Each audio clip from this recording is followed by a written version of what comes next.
I'm getting ready for this week's movie. On this week's episode of Remakes, What Were They Thinking? We explore Hairspray, which continues with our June theme of movies turned into musicals. Huzzah!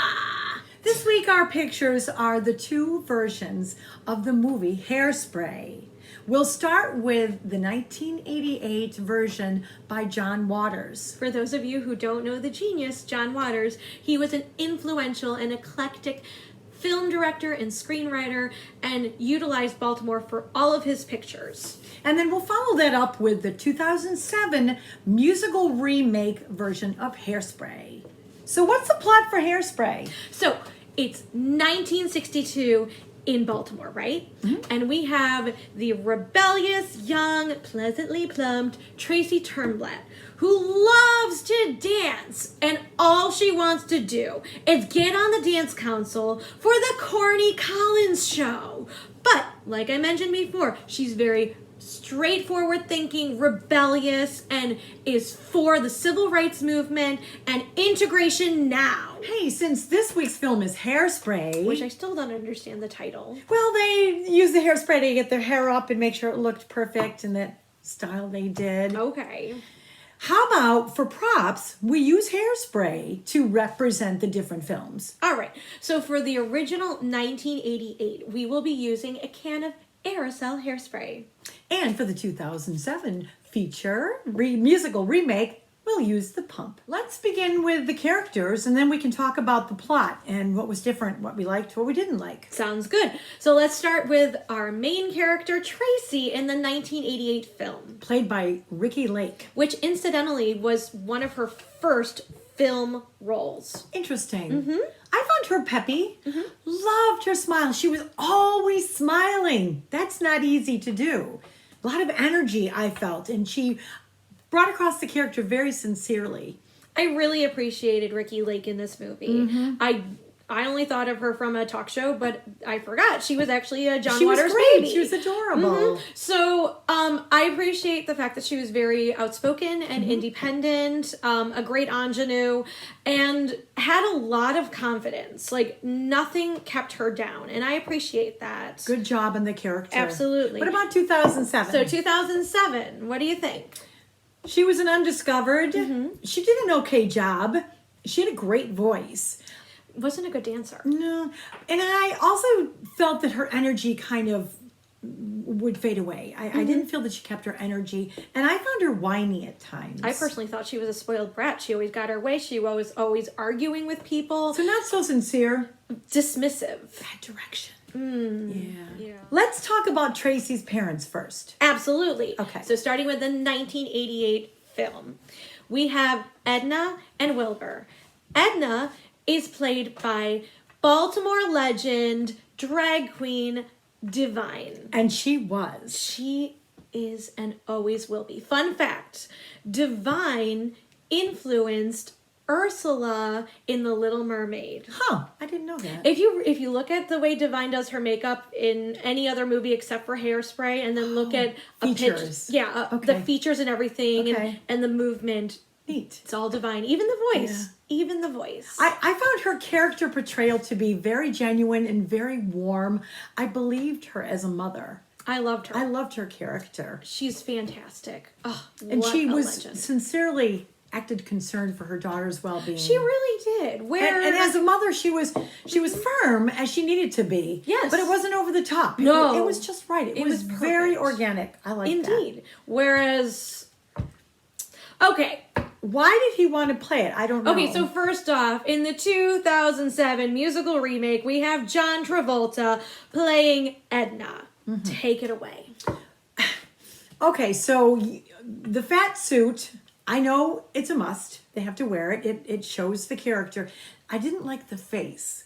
And his acting, I found to be, John Travolta portrayed the character to be more concerned about his own worries about weight and agoraphobia. Yeah. Right? Mm-hmm.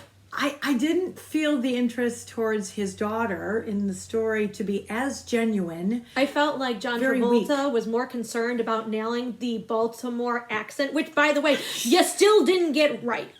Okay, I gotta like. I like the dancing. When he did the dancing and the singing as Edna, it was like, oh, wow, that was great. No, okay, I would like to compare John Travolta to Miss Heidi Hippo. You're bad. Okay, this is what he looked like. So for those of you who have never heard of Meet the Feebles, good for you. Okay, so Peter Jackson, king of Lord of the Rings, creator, director, etc., has this little unknown movie that basically makes fun out of like the Muppets. It's very grotesque. We don't want to see I it don't then. recommend you watch it. However, the second I saw John Travolta on the screen, I said, Heidi the Hippo! That's what he looks like, okay? Okay. So, moving on to Father. Moving on. Wilbur. So, in the 1988 film, we have Jerry Stiller. Rest in peace. And granted, the father role isn't a big role, but He was sweet. you smile every time he's on the screen because, like, Jerry's just a great guy. I know. Whereas, it wasn't a big role in the No. 1988 picture. No. But it was warm when he was there. We liked him. Whereas in the 2007, Christopher Walken. dude, we did love you need the but- money? But why did you have so many scenes? And I'm sorry. It wasn't about you. Honey, stop doing musicals. We know you're not good at them, okay? Ugh. It was great that you showed concern for your daughter. That was wonderful. But why the big plot centering around you? It wasn't about you. Ugh. Okay. Moving on. So next we're going to talk about Tracy's best friend and Tracy's enemy. Okay. Let's Okay. start with Tracy's best friend, Penny. Okay. Okay. So Penny in the 1988 film. She was sweet. Oh my gosh, she's adorable. She was so cute. The candy. You know what? All the time. I loved it. She's literally an unknown actress, and I don't remember her name. But literally, all the time, she always had what are those? The sour balls. The atomic, cinnamon yeah, sour balls. yeah, and all the time. constant. And she did a good job at that Mm-hmm. because that's one thing as an actress. If you're given a character trait to carry it out the whole time, that takes a lot of focus. She did was great like a job dumb with that. blonde, but I loved appreciated her. it. But she was so supportive of everything that Tracy did. Tracy she was, a great was her friend. idol. I feel Yes. Tracy was her Yes, idol. I love that. Okay. Whereas in the 2007 musical remake, we have Amanda Bynes, who plays Penny. And I mean, if you hadn't seen the first picture, the original, you'd have thought, okay, she's kind of cute. She's got a lollipop in this picture, and she's adorable, and that's it. I mean, I'm sorry, it didn't work for me. Nope, I'm good. So then that brings us to Tracy's enemy, which would be Amber. Such a Wow. what Can I say she was a bitch? what a bitch. What a She was so good. Look, I'm not gonna lie. In the 1988 and 2007, they were equally evil. Okay. But this one, oh my God, the words, the language, it was great. I can't even repeat half the things she John said. Waters pulled the stop out when he wrote this character. Absolutely. Because she used all the words that I heard growing up when you're making fun of someone. Whereas Believe the me. 2007, like I mean, she was mean. She was beautiful. it was Brittany Snow. They And- were both characters. Yeah. I'd say were vain, yeah. So like they're equally vain. So I mean, scratching their way to what they wanted, mowing down anybody that was in their Absolutely. way. Yeah. Right. Let's talk about Penny's mom and then Amber's mom in the movie. Perfect. Okay. So starting with the 1988 film. Yes. Penny's mom. She was, I mean, quiet, but she was overly religious. She didn't like the fact that Penny was like hanging out with Tracy after school. Not at all. She- Tracy was a bad influence. Apparently. Apparently. But she also didn't like the fact that integration was occurring in Baltimore. And didn't want her daughter to get anywhere near it. no. Very religious about it, very overprotective. At one point, she locks her daughter up and hires either, I don't know if it's a psychiatrist or a hypnotist. Anyway, it was John Waters, okay? I mean, That was cool. That was cool. She also got very hysterical. very much often. so. And she Very- wanted her to pray everything away. So, and that became problematic. Whereas in the 2007 musical remake, I forgot Penny even had a mother. She was portrayed by Allison Janney. Oh yeah, yeah. And I'm like, wait. It's like, wait, that's Allison Janney. Okay. Oh, hey, you're back. Like, And she was happened in the religious movie. because she had a Bible and she was reading it. And And then she disappeared for like 45 minutes, and then she came back again, and you're just like, what? I know. I played the role. That was it. You know, it's like, okay, you made Your best, Allison. that one the lesser character. Yeah. Okay. So then... Amber's mom. I mean, okay. Velma. And she was played by Debbie Harry in the 1988 Remember Debbie Harry, film. the singer? She was also a bitch. She was a bitch. Mm-hmm. But she was protective of her daughter. She wanted her daughter to be the best. She wanted her daughter to be the next Miss Auto Show. Mm-hmm. But then she was also like... They were very perfect. Everything was And she was like, you need to work on your dance. And do the cha-cha right in front of me. Now do this. Now do that. And then she goes, oh, dear, you have a blemish. And takes out rubber gloves and starts like picking the zit. And she even said to it one time, I remember, you're not being white enough. I'm like, what? Okay. Yeah. Whereas in the 2007 musical remake, she is not only Amber's mother, but she's also the station manager for the Corny Collins show. So they combined two characters to make one nasty person. And she was played by Michelle Pfeiffer, which, why? I mean, you can sing, okay. I mean... But it all of a sudden, the story became about her. We don't like you in Grease too. I didn't see it. You don't That's need okay. to. But she was manipulative. She was Nasty. angry. She was nasty. I feel like there's a way to be vindictive without screaming all the time. And she didn't have a husband in this one.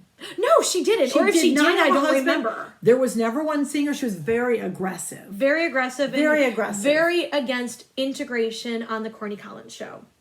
Mm-hmm. So now let's focus on Tracy's friends and classmates. Okay. Okay, so starting with Link. Oh my God, he's so gorgeous. What a dreamboat. That's Tracy's words, okay? Okay. But nonetheless, yes, in the 1988 film, I don't know who you are, Michael St. Gerard, but damn, you hot, okay? So, Link. That was Amber's boyfriend in the beginning of the film. Absolutely. Okay.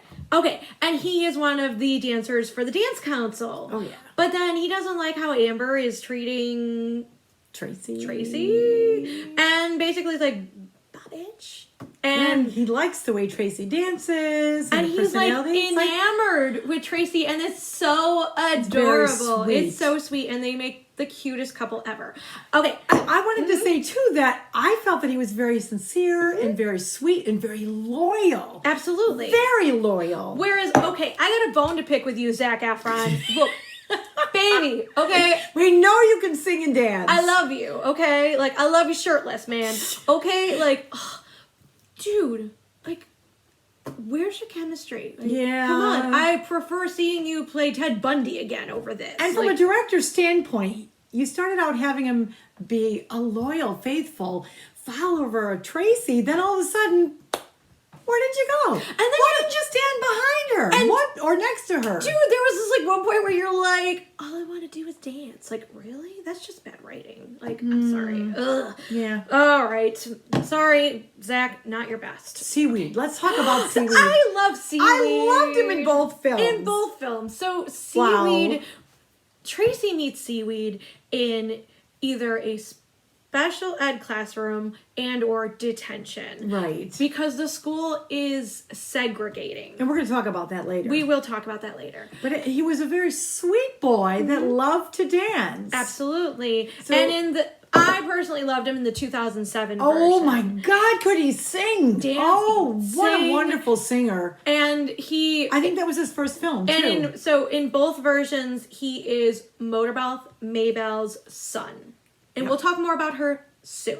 Right. So then that brings us to Lil Inez, or Inez, depending on which film you're in. So Seaweed's little sister. his little sister. She doesn't really have much of a role in 1988, besides the fact that what a she's dancer. freaking adorable. She's so cute. In the 2007 version, They really developed her character even more. She was Absolutely. an amazing singer and dancer. She added so much to the story, I think. and for those of you who don't know, she ends up spoilers, winning Miss Hairspray. So it's not Tracy who wins. It's not Amber who wins. It was cute. In this version, That was it's cute. her. So quickly talking about the 2007 musical remake. The character Inez was based off of Ruby Bridges. So for those of you who don't know much about Ruby Bridges, she was a young black girl who basically desegregated a all-white school in Louisiana. That was a big thing. And then fun The fact civil about the rights movement. actress. Fun fact about the actress, okay? Taylor Parks. Not much of an actress anymore, but is a huge songwriter for, artists like Ariana Grande. So let's finish out this section talking about the characters with Corny Collins and Motormouth Mabel. Very good. Okay. So Corny Collins has the Corny Collins Show, and it's just basically like Casey Kasem, remember? or America's Bandstand. Right? Right? Okay. Okay. So think about that. So, I mean, like, both versions, okay? Let's just talk about both. Loved him in both. Fantastic character. Like, It was a fun character. Just a fun character. At times I forgot he was there. Yeah. In the 1988 film. So let's talk about James Marsden. James Marsden can do no wrong. I love that he got an extra song and dance. He was great. He is a fantastic actor who, like, he's in Enchanted. I've loved him in everything I've seen. Everything, even when he plays a douche in The Bachelorette, which, by the way, you should watch. Like, literally, can do no wrong. Can act, can sing. Great singer. Why aren't you winning more awards? Very dude? energetic. Yes. He brought a lot of energy to this role. The first actor brought a lot of energy. This was times two. Corny Collins was big on integration. He was all for it. All for The it. station was against The it. station was against it. So let's talk about Motormouth Mabel. It's an interesting name, isn't it? Well, believe it or not, that is her stage name because she was a radio DJ. Okay. And she also did the one dance night on the Corny Collins station, but it was for the black kids. Okay. Because All right. remember, Segregation. There was segregation in Baltimore in this film. Okay. So Corny and Motormouth Mabel were trying so hard to integrate. So in the 1988 film, Motormouth Mabel was portrayed by... Ruth Brown, who was an R&B singer. But What'd she you didn't think? sing. I liked her. Yeah. She was fine. She did a nice job portraying the people of the time. I thought she was like really tough. I like the fact that She was, you're right. She was just like grr. Yeah, You yeah. know, she... And she was supportive, and especially, I liked the way she was in the record store, the way she supported the children that wanted to dance. She just spoke her mind, and I really appreciated her, like, chutzpah. Yeah. I think that's the right way of saying it. Chutzpah. So, in the 2007 musical remake, we have the lovely Queen Latifah. And I love Queen Latifah, but I almost feel like they toned her down. Yeah, I felt that too. I felt that, first of all, they made the character's part bigger. And again, She a little bit sounds of subplot. glorious when she sings. Beautiful job. Love to hear her sing. But I wanted more from her. And I don't think it was her. I think it was the director. Yeah, it didn't help with the integration theme. Right. I don't feel that it did. I mean, I think as a whole, they kind of toned the whole thing down, whereas John turned up the heat. So I think it's safe to say that the musical took some artistic liberties when adapting John Waters' great film. And I did read that the director went to John Waters and wanted to get his opinion. And John Waters flatly told him, make it yours. I love that man.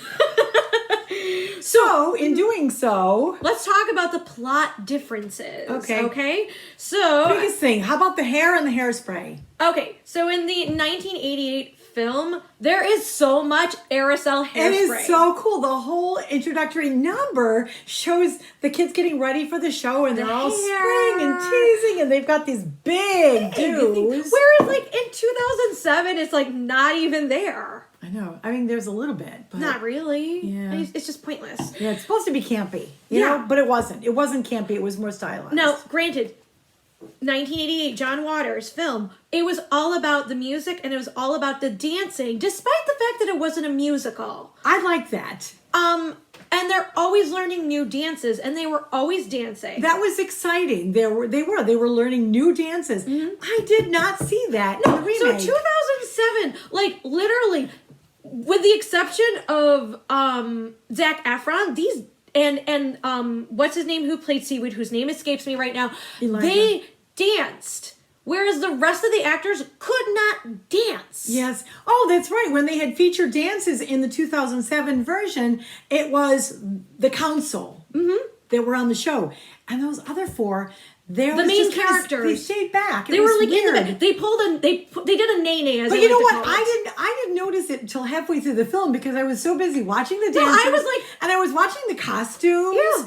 And then I pulled I was out, like, said, hey, wait, they're all the way they're in the not back. dancing. They're Why not are they dancing. It's like when they throw Renee Fleming in the back to dance. As I was like, I literally screamed. I said, they're pulling a nay-nay. Too soon. Whatever. And you know what? The other thing I noticed was the characterization of Edna In the original. In the original, she was very sweet. She was concerned about her diet. Just was saying, I have to take my diet pill. But she was so sweet about it. She was sweet about it. Whereas in 2007, I'm overweight, and people were talking about how she looked, and Velma did that. Velma was putting her Velma down was a for her mean weight. girl. She was terrible. Michelle I didn't Pfeiffer like that. and John Travolta. I don't know what your issue is, I didn't but like seriously, That's that lost sight of the whole film. So both films, I don't really care about the father Wilbur because, like, honestly, he's just like a non-important character. I refer to him as a placeholder. Yeah, he was a placeholder. Yeah. So Christopher, I said it before. I'll say it again.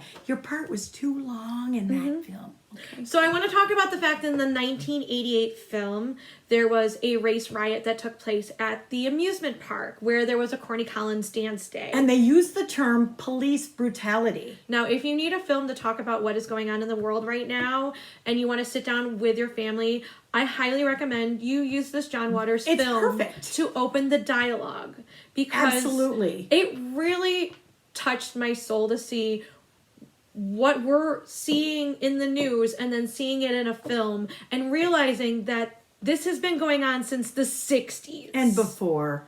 And John Waters could have gone a lot further over the edge with this. And he did for the most part. Whereas in 2007, they toned it down almost too much. Yeah, they toned down the camp. It wasn't that campy. But I think the whole idea behind Hairspray is a certain amount of camp. Yes. So, you know. It's honestly, folks, don't bother watching this 2007 musical remake. The music is fun, but wait a minute. Wait, they forgot. Wait a minute. They forgot a pivotal There was song. one song that wasn't there. Halfway through the picture, I'm going, wait. Stop, don't, no, please. Stop, don't, no, please. Stop, don't, no, please. Mama, I'm a big girl now. Where was it? Why would you cut out the infamous song from the Broadway musical that your film is based on? What is wrong with you? Wait, I figured it out. No, what did you find? I figured it out. Remember, I said to you today, I said, it's because Amanda Bynes can't sing. But we found that it was because they couldn't do 3 scenes at once. Which I call bullshit. Right? Look at what we're doing with Zoomed these days. They said they couldn't split the screen 3 ways. No, I Nope, I don't buy will it. bet my Nope. savings, which is a lot, that it was because Amanda Bynes just can't sing. We wanted to see it. I just wanted to see it, man. know. I mean, but then again, I'd also like Harvey Firestein to sing Edna instead of the John Dream Travolta. team, right? Yeah. Put together a so dream team. if you haven't figured this out yet, we didn't like the 2007 Sorry. musical remake. So, friends, just stick with the original. See this. Just stick with the original. If it ain't broke, don't fix it. Which is, so What do we have coming up?